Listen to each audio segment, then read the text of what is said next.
Bonjour à tous, aujourd'hui c'est le week-end, nous allons résumer les événements de la semaine prochaine de la série. Demain nous appartient en avance avec le résumé détaillé et complet de l'épisode 935 du 27 mai 2021, Sacha étrangle Vinciane. Jules est sur le départ, le résumé en avance de l'épisode 935 spoiler. Sacha se montre très violent dans votre série quotidienne de TF1 lorsque Vinciane le menace d'aller parler à la police. Jules est sur le départ.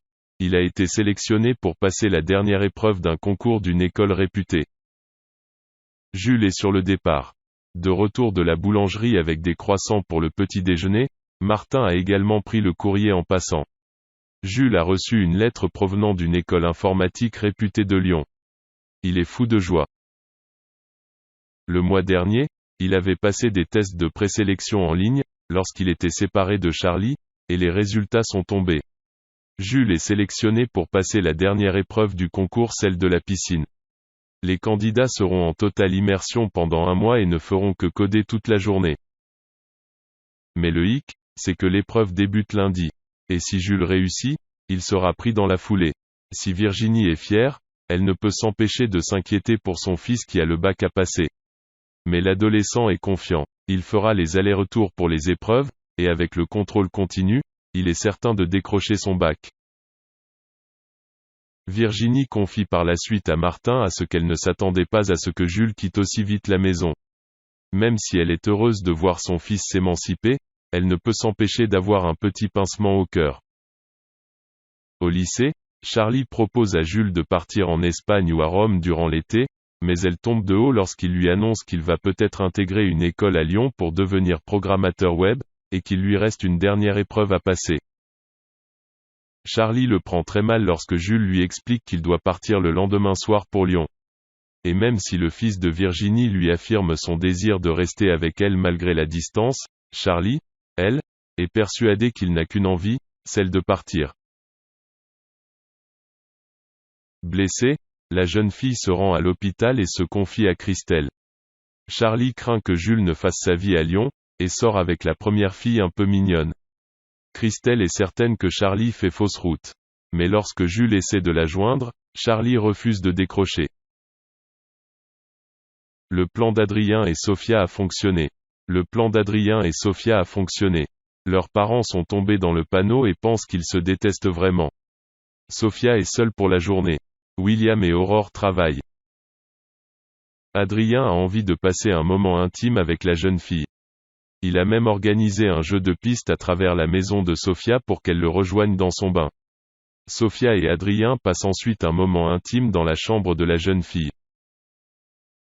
Mais Sophia entend du bruit. Ni une ni deux, elle demande à Adrien de partir. Le fils d'Alma s'enfuit par la baie vitrée et se retrouve nu comme un ver sur la terrasse. Manon débarque dans la chambre de sa sœur et comprend que Sophia n'était pas toute seule.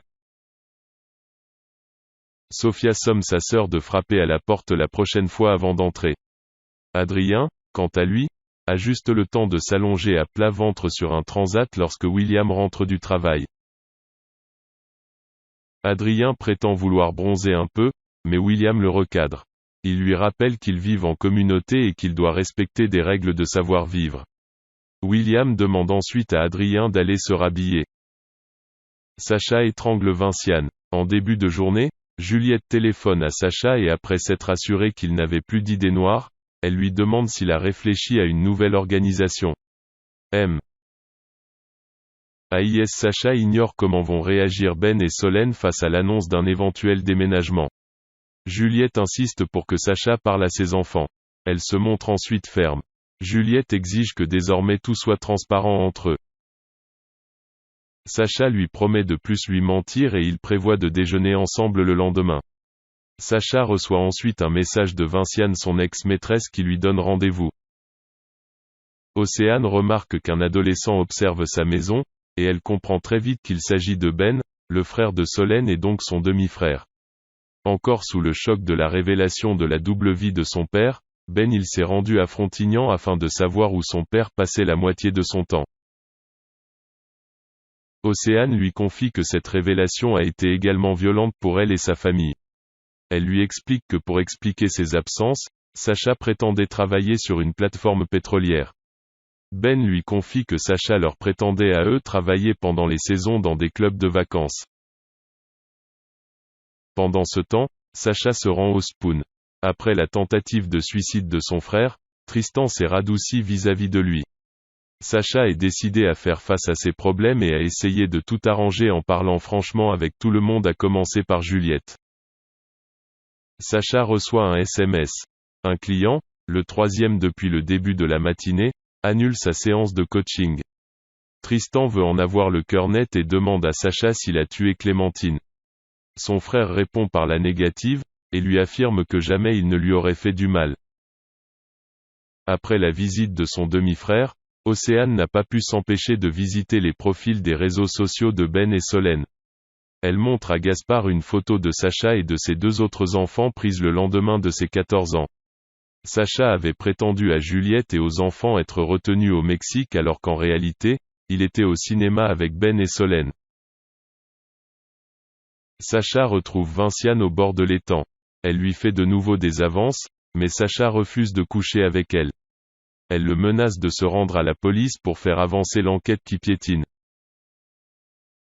Vinciane compte leur parler de la manière dont ils s'éclataient, de leur partie de jambes en l'air à la limite de la violence avec des gifles et de cette fois où il a complètement perdu les pédales en la frappant si fort qu'elle a dû poser un arrêt de travail de 5 jours. Au poste de police, Martin informe le procureur de l'arrêt des investigations, mais l'enquête sur la disparition de Clémentine reste ouverte. Le commandant Contant reste convaincu que Sacha a tué Clémentine. Sacha se montre menaçant envers Vinciane. Il lui interdit de parler à la police. Vinciane prend peur et appelle à l'aide. Sacha la frappe violemment au visage. Vinciane tombe à terre.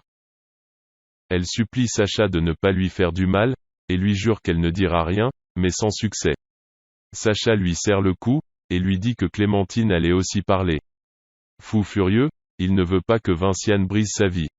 Sacha continue d'étranger son ex-maîtresse jusqu'à ce qu'elle cesse de se débattre. Merci beaucoup, n'oubliez pas de vous abonner pour soutenir la chaîne.